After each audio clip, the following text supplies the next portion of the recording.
Closed captioning for the Casey Malone Show is sponsored by Hunter Stevens Land Title Agency. Integrity, service, and commitment you can trust.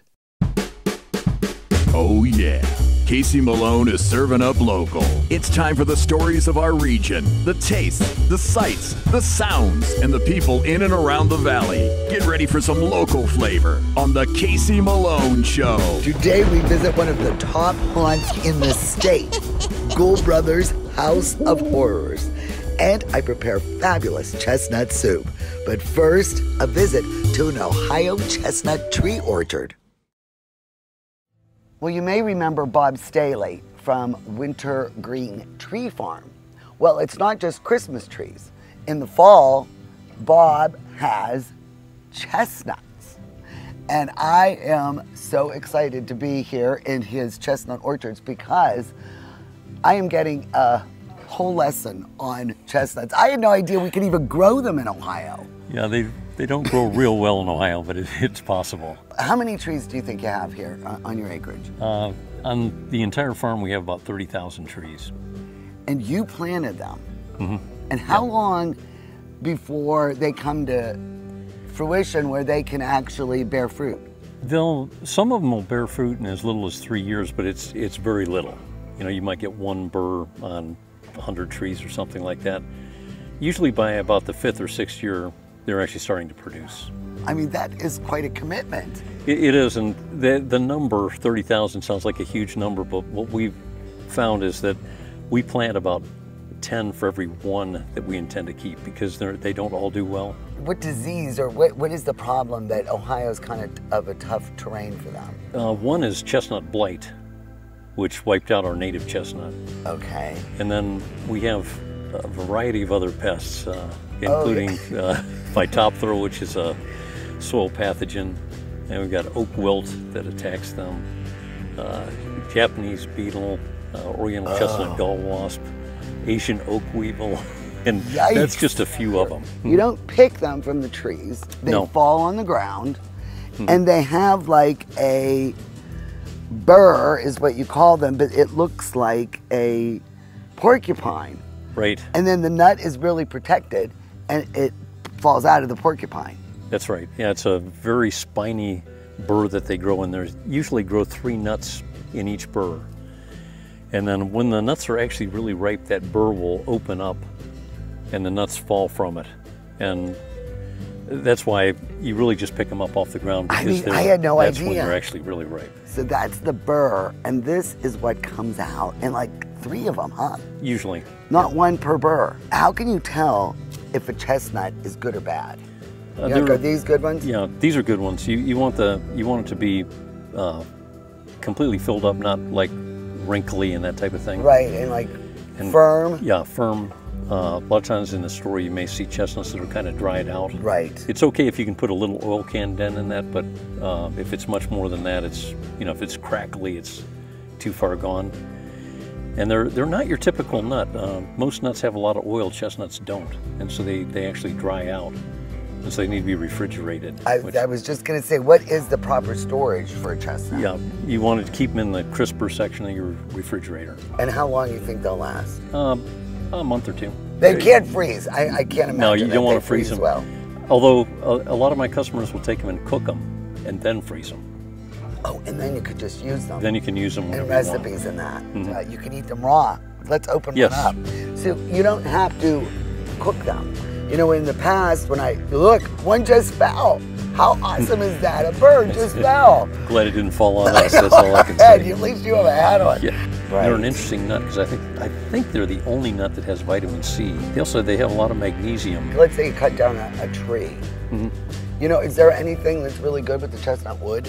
Very rot resistant. Has a very interesting grain and it's fairly strong, but not real heavy. Right. A lot of people like to do woodworking with it. You know, when we still had the native chestnut here, you know, they made all kinds of stuff. They claimed it was as rot resistant as redwood.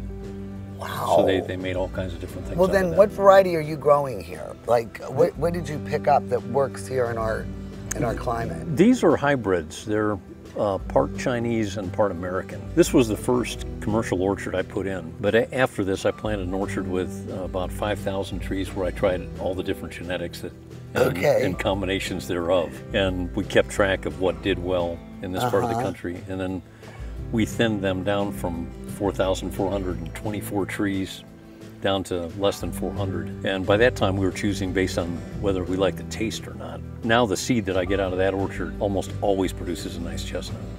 And so we're planting our new orchards using those seed, and then we keep improving those orchards. We're kind of working on creating our own particular variety. Dr. Moreau, you are like, you know, mixing it up. Well, the only problem is I got started on this project, and I realized somewhere along the way that I'd embarked on about a 150-year project that I'm probably not going to see the end of. Oh, right. But thank God my 2 kids are involved. And they like it. They do. Your family is really interested in this too. I'm blessed by that. I was so excited when I actually called him last year. It was because of the chestnuts. Yep. And you're like, sorry, you missed that, but I got Christmas trees. Hey, I want a sapling. You know. I want to grow one of these. You think I could in my backyard? If they're fairly particular about where they like to grow. These ones are actually sitting on sand and gravel, and this little mound here is what they call an esker. It basically was a river bed in the ice sheet that was once over Ohio, and when the ice sheet melted, it just settled down on the ground. But it provides this really well-drained soil and this kind of high sloping ground that and this is frost ideal resistant. for that. Yes. Yeah. Do they all have that big, you know, oval leaf? They do, but the leaf is different depending on what species it is. The Chinese have a leaf that actually has like a fuzzy surface on it, and that pure American just has a matte surface on it. If you know enough about them, you can actually pick up the leaf and tell to some degree what kind of tree. Look, another one down. That one was a little closer. It's just a matter of time. I know. I love this. Now, how long will it take after that drops for the nuts to fall out? They may have fallen out already. Now you can see this one here has nuts in it, and I think this one just dropped. Right. Oh, wow. But over a period of about a day, that'll open up enough so the nuts would fall out. A lot of my pickers will open it up with their feet. They don't even try and touch them, but you can just take your feet and open them up like that. That is so and then cool. You'll see, you know, you've got 3 shiny nuts in there. It's funny, the chestnuts were the one thing that I allowed myself to do that didn't have to make a profit, just as a hobby. And it's kind of taken over my life, and it's now the main income producer for the farm. Could never find any decent chestnuts around here, and so I thought, well, I'm just going to grow my own. But it kind of turned into this. Over. I mean, it is something. I think you're going to get a lot of people from our area, man, that are going to start becoming chestnut fans. Good. I imagine they probably already are. They've probably had a hard time finding good ones, but I think they would really like ours and become really popular. People coming out here to pick their own and that kind of thing too. Yeah, well, I'm going to get mine. I'm going to start on some of those recipes. And, you know, if you don't make it for the chestnuts, Christmas is right around the corner. Yep, that's right. It's coming fast. He's going to take care of all your holidays from Halloween all the way down to Christmas. I like that idea. Well, thank you. Thank you. Kamara Jewelers is the place to buy an engagement ring because we want a relationship with you that lasts a lifetime. Your commitment with her is the same commitment we have to you. We want to sit down with you and teach you about diamonds so you're educated on what you're buying. We have the largest selection we ever have, which is the largest in the area, and at the best value. And if it's not something in our case, we could always custom make it. We can make any dream come true. Get real, get Kamara.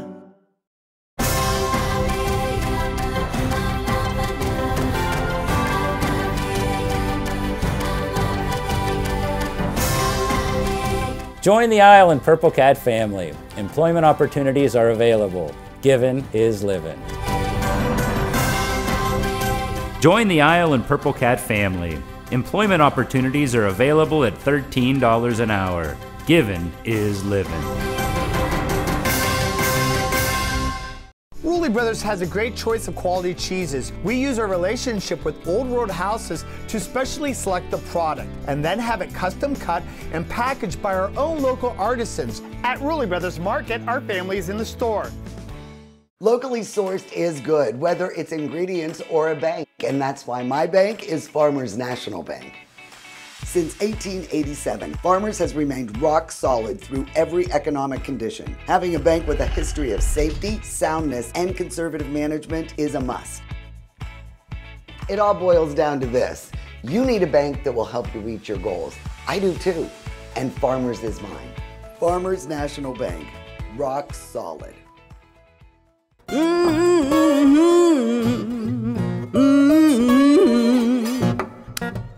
better come on in my kitchen. Well, I thought it was really cool when we got to visit a chestnut farm right here in Ohio. So I'm going to prepare some chestnut soup made with those chestnuts. And it is the perfect time of year. Fall is here.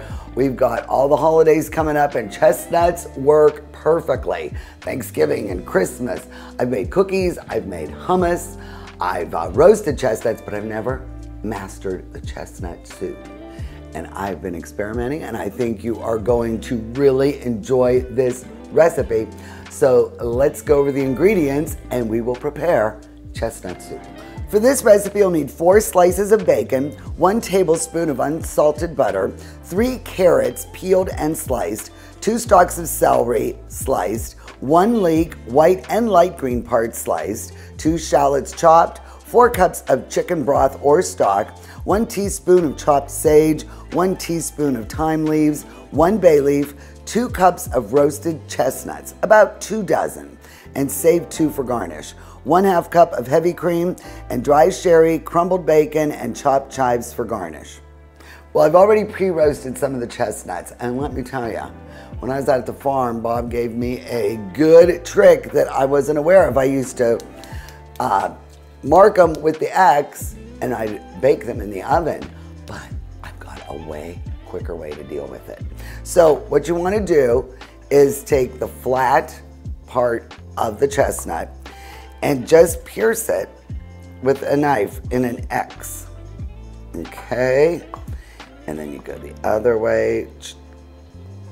Okay, I know. Now when I'm doing it on camera, it looks harder, right? And then you just set them on a plate. And we'll do the rest of these. And then they're gonna go into the microwave for just 1 minute. And the heat from the microwave actually makes these curl up and very easy to remove the shell and the skin. So they're out of the microwave. And you see how they've curled up a little bit and they're really warm. And that's when you want to deal with them. So all I do is squeeze them and then they just pop right out. I mean, the skin usually comes right with it. And you got to make quick work of it. And there you go. Look at that, perfect chestnut. How easy was that? And also when they open up, sometimes you'll see if they're like black or rotted or moldy. That's a good way to pitch them. But see, ooh, they're a little warm. Ooh, it popped right out. Well, I'm rendering the fat from the bacon. I'm gonna get it nice and crispy. It's gonna add the nice flavor base to begin with. Then I'll move the crisp bacon off and use it as a garnish and crumble it on top of each soup serving. And I really don't need this big of a pot, but because bacon spits, I just use it because I don't want to get burned by the bacon fat.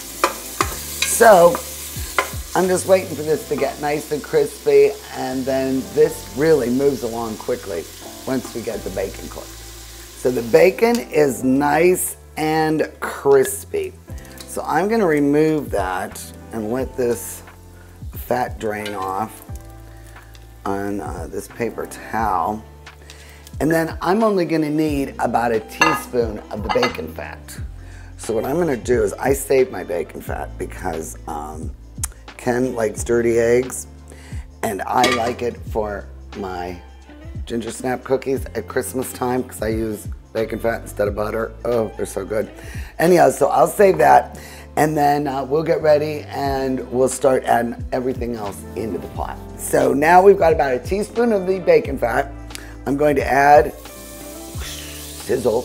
And now the shallots go in, the leeks. I really like leeks, but remember they're kind of dirty on the inside. So when you get them, split them in half and rinse them out real good and use the light and dark green parts. And then the carrots and the celery goes in. So we are just gonna let this cook down a little bit, about 10 minutes to soften up all the vegetables. And as it's softening up, this is a good time to add a little salt and pepper. You know, I do about half teaspoon, dries out a little bit of the moisture in the vegetables, and just a couple grinds. See, everything is nice and softened. And now we add these ingredients. So use stock or broth. I'm using kitchen stock. Now, if you want this to be vegetarian, well, you don't have the bacon, and you could use vegetable stock, but this is not the vegetarian one. And now I'm going to add the sage, which I just love sage. I'm going to add 1 bay leaf, and then the thyme. And now the star of the show, the chestnuts. So I'm gonna bring it up to a slow boil and then put it down to simmer for about 30 to 40 minutes to get everything cooked and softened. So now it's been removed from the heat. So now I'm going to add the ½ cup of heavy cream. Wow. And I'm gonna use one of my favorite tools in the kitchen, my immersion blender. All right, now what I'm gonna do is I'm gonna give you the job to taste this and see what we need to do to adjust the seasoning. All right. Well, that's a good job. Right. How's that? That looks perfect. See, it is a Left me pretty little color. nugget there, yeah. Oh, there is a little nugget in there. So I wasn't as smooth as I should have been. It's okay. But I'll enjoy it. As long as you got your salt right. Right. And so you need what, a ½ shot of sherry? Right, just a half, little ½ ounce. Okay, so now I'm gonna crumble. Okay. A little bit of the chestnuts, a little bit of the chives. Okay. And last but not least, what everybody loves, the bacon bits. Okay. Wow. Wow, this is even better than the last batch I made. It is, did you see how easy that was though? That's delicious. I mean, this would be really nice. I still think it needs a pinch of salt, but Okay, well, all right. you know, I'm gonna make it a thing. Okay. The salt. I mean, nice starter, right? For dinner. Oh my God, much better. Okay. Go to my website, CaseyMaloneShow.com, and look for the recipe for chestnut soup. It is delicious. Really delicious. And if you don't think there's enough salt, throw some in. Rulli Brothers is way ahead of the competition. Check out Rulli Spice World, where you can buy bulk herbs and spices, plus candies, nuts, and fillings for pennies on the dollar. At Rulli Brothers Market, our family is in the store.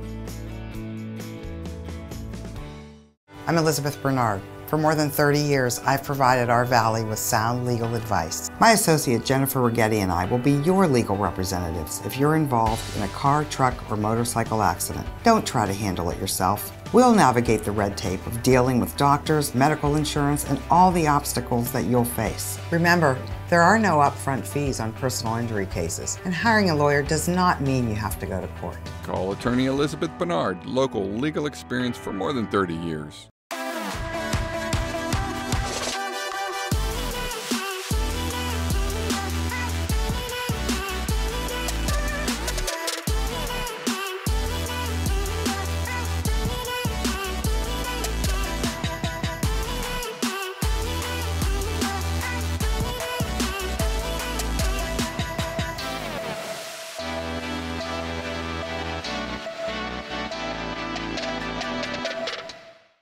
It's happening now. Construction is underway at GabaCamp, a year-round destination for adults with disabilities and their families to get away, close to home, accessible to all, with no barriers. Donate now to GabaCamp. Giving is living. Well, we are on the road. We're here in Portage Lakes at Ghoul Brothers Haunted House. And the creator here is David Barton, and he has got some serious chops when it comes to special effects and makeup and all that stuff. You started in Hollywood, and you've done quite a few movies and things like that. What made you come back home? I came back to Ohio to raise my family. I didn't want to raise them in Los Angeles. As lucrative and fun as Los Angeles is, it just wasn't the best spot to raise young kids. So we moved back for that and family. This is a permanent structure here in the plaza, but you know, where did it all come from when you started this journey? Well, that's a good question. You know, with my background in film and just different interests. Ever since I was a young boy, I liked haunted houses. I liked the Disney Haunted Mansion, stuff like that. I had visited a few haunted houses when I was younger, so I guess it just came from inside my mind and on a piece of paper and started drawing it out and figuring out scenes. And when I first started doing it, I sort of had one idea where I wanted to go, and then as we got closer to finishing, that changed a little bit here and there.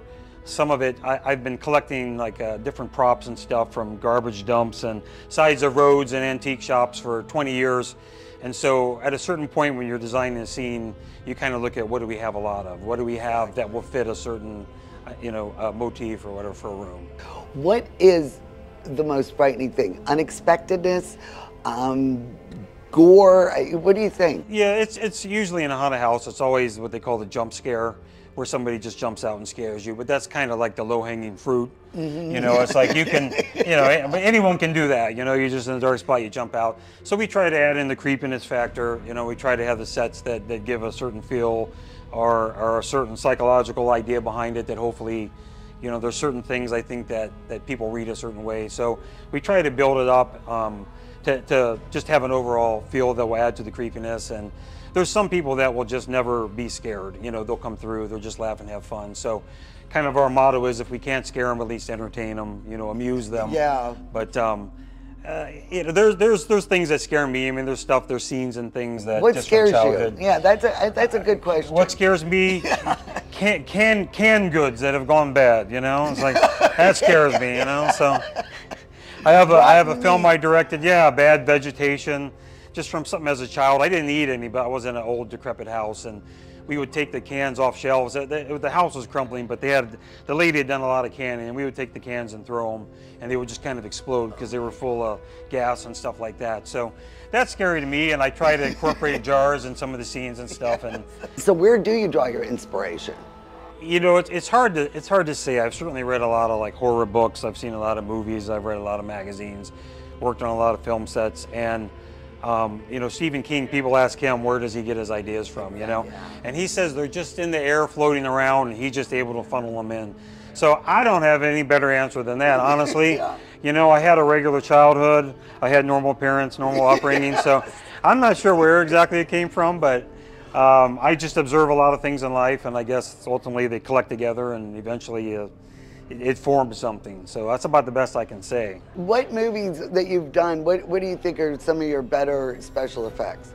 Well, there's better movies and then there's better effects. So some of my better movies would be like The Usual Suspects, Starship Troopers. Yeah. I worked on a lot of different things, but it's hard. Yeah, Usual Suspects was a really, it doesn't have a lot of stuff in it, but the stuff that's there was pretty good. Yeah.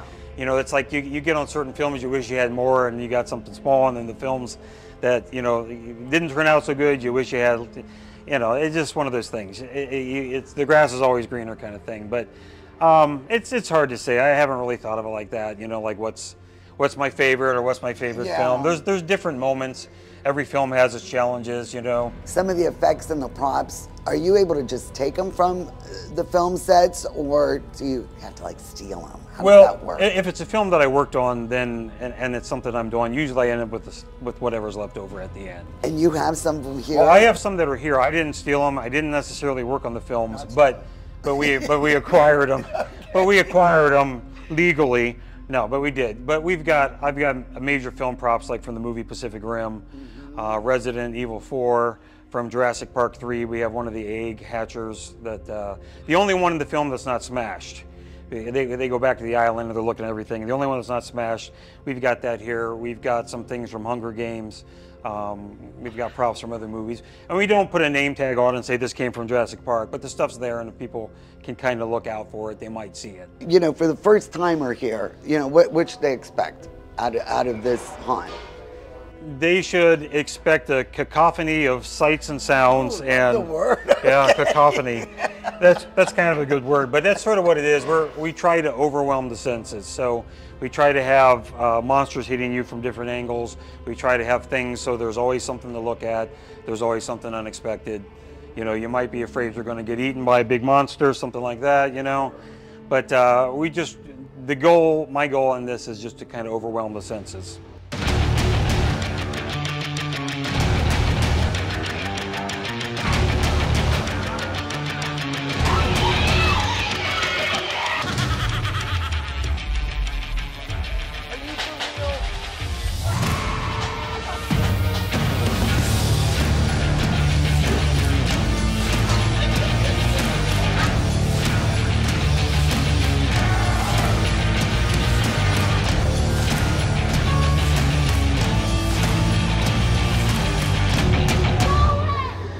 I've been through a lot of haunted houses, and we went through with Bill's much better half, Stacy. And I know you've been to your share.